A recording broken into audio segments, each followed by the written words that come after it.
मनीष जी, जिस तरह से दिल्ली सरकार की बात करी जाए और बात करी जाए सेवा फगवाड़े की, जगह जगह सेवा फगवाड़े की बात पे देश के यशस्वी प्रधानमंत्री नरेंद्र मोदी ने जो अब की बार गिफ्ट दिया है वो जीएसटी पे गिफ्ट दिया है। जो खाने पीने की बात करी जाए तो खाने पीने पे ज़्यादा दिया है, और अगर टिम्बर मार्केट की बात करी जाए तो इस पे राहत दी है या नहीं दी है, क्या कहेंगे इसके बारे में? देखिए, निश्चित तौर पे कि काफ़ी एक आम नागरिक को माननीय प्रधानमंत्री जी ने एक रिलैक्स दिया है जीएसटी के रिफॉर्म के रूप में, जिसमें काफ़ी मात्रा के अंदर में कई रोज़मर्रा की चीज़ों के अंदर में जीएसटी के अंदर में रियायतें मिली हैं, जो कि 18% का स्लैब था तो उसको 5% पे लेके आया गया है। तो निश्चित तौर पे कि उसमें एक आम रोज़मर्रा की ज़िंदगी के अंदर में वो चीज़ों में फ़र्क पड़ा है, परंतु बहुत सारे व्यापार ऐसे हैं, जैसे हमारा लकड़ी का व्यापार है, प्लाईवुड का व्यापार है, ये भी एक जीवन की नीड है। कोई भी व्यक्ति घर बनाता है तो घर बनाने के अंदर में उसका चौखट और दरवाज़ा उसकी बेसिक नीड है। तो उसमें अभी तक ऐसा कोई भी रियायत सरकार के द्वारा नहीं की गई है। तो मेरे कई अखबारों के माध्यम से मैंने इसके अंदर में अपील डाली है और प्रयासरत रह रहे हैं कि हम किसी न किसी तरीके से इसके अंदर में भी हम लोग जो है क्या नाम सरकार से आग्रह कर रहे हैं कि इसमें जीएसटी के अंदर में कोई रिलीफ दी जाए, सो दैट 18 से घट कर के कहीं एक आम इंसान को, आम नागरिक को, आम भारतवासी को ये दरवाज़ा और जो चौखट है वो कुछ रियायत पे मिल पाए। भाई, जिस तरह से देखा जा रहा है, अगर विकास की बात करी जाए तो एक तरफ कहते हैं कि हमने बहुत विकास किया है। दिल्ली में अगर बात करी जाए कि ट्रिपल इंजन की सरकार है, क्या कहेंगे इसके बारे में?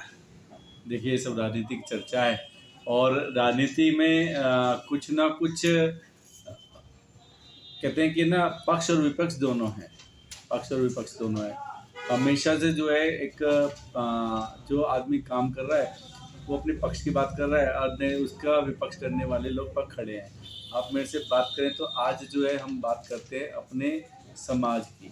समाज में क्या चल रहा है, समाज में क्या, समाज को क्या दिशा निर्देश देना, समाज को किस तरफ लेके जाना है।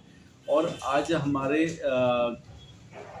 जो नैतिक कर्तव्य हैं उसको कैसे निभाना है, हमारे परिवार के प्रबोधन को कैसे करना है, परिवार को कैसे आगे चलाना है, इन सब चर्चाओं पे अगर हम बात करें तो निश्चित तौर पे देश के अंदर में ना अपने जो हमारा अपना जो विकास है वो अपने आप परिपूर्ण हो जाएगा। आज व्यक्ति का निर्माण होगा तो देश का विकास होगा, मैं तो इस विषय में जानता हूँ।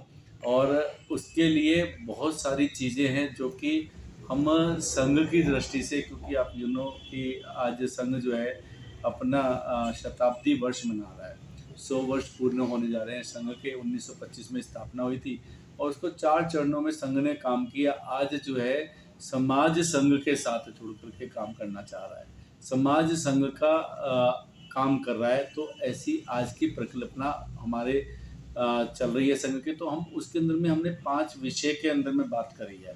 अगर आज वो 5 विषय हमारे पूर्ण रूप से समाज उसको लेकर के समाज में एक आ जाता है तो निश्चित तौर पे देश का पूर्ण विकास होगा, पूरे विश्व में विकास होगा, पूरे विश्व में नाम होगा। क्योंकि हमारी जो संस्कृति है, हमारा जो कल्चर है, वो सब जो है हमारे इन 5 कर्तव्यों पे निभता है।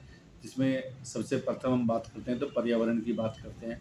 आज पर्यावरण, आप जानते हो कि आज हमारे जितना भी आसपास का माहौल है, अगर वातावरण अच्छा होगा तो सेहत अच्छी होगी। दूसरा बात करते हैं हम नैतिक कर्तव्य की। नैतिक कर्तव्य क्या होना चाहिए?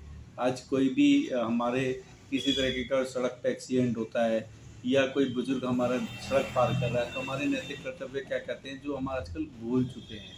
आज परिवार को लेकर के हमारे नैतिक कर्तव्य क्या कहते हैं, हमारे देश को लेकर के हमारे नैतिक कर्तव्य क्या कहते हैं, हमारे विकास को लेकर के हमारे नैतिक कर्तव्य क्या कहते हैं, आज उस विषय में भी हम भूल चुके हैं। तीसरा हमारा आता है परिवार प्रबोधन।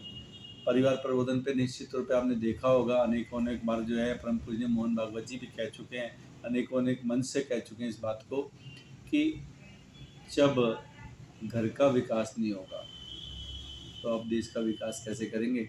निश्चित तौर पे मेरा अर्थ इस बात का है कि विकास का अर्थ जो है 1 से 3 की तरफ दोबारे बढ़ना। और उस विचारधारा को ख़त्म करना कि हमारे को एक ही बच्चा पैदा करना है, उसको 3 बच्चों पे लेके जाना मिनिमम। क्योंकि एक बच्चा होगा तो उसको क्या वकील बनाएंगे, फौज में भेजेंगे, डॉक्टर बनाएंगे, क्या करेंगे? तो उस का हम परिवार प्रबोधन की बात करते हैं।